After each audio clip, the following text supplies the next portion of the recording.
আসসালামু আলাইকুম। আজকে হুট করে চলে আসলাম আমরা যশোর রেল স্টেশনে। আসার একটাই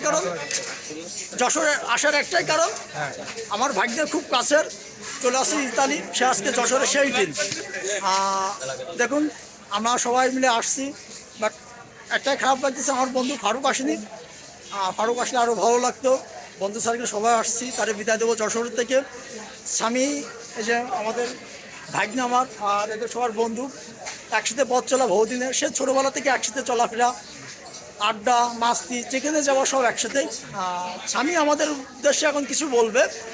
স্বামী কিছু বলো, লাউড না বলিস। এই যে 17-18 বছর ধরে বন্ধু বান্ধব একসাথে আড্ডা, আলামিনীর দোকানে, তৈব মামার দোকানে, তরিকুল মামার দোকানে, বোট খেলা, কত গ্যাঞ্জাম, কত ফুটবল, ক্রিকেট। ইকরামরে মারিলা, আমারে মারিল, বিরিয়ানি খেলাম, রমজান আমারে মারিল তার গার্লফ্রেন্ডের জন্য। কত কিছু, কত ইতিহাস।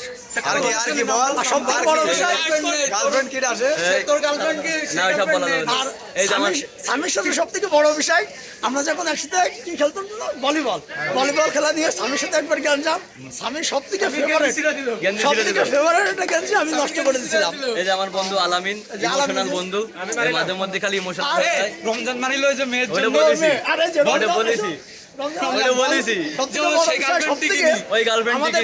সব থেকে রমজানের সাথে 3 বেলা বাধ্য। এই সামনাটারে বহুত মেরেছে, বহুত মানে একদম অসহায় পায়ে মেরেছে। রমজান কিছু বলো। আমি এর জন্য দুঃখিত, আমার বন্ধুরা যে আমি মারিছি আমার বন্ধু আরে কথা আছে। আমার বন্ধু আমাকে পানিতে ডুবে যাচ্ছিলাম, সে অবস্থা মানে বাঁচাইছে।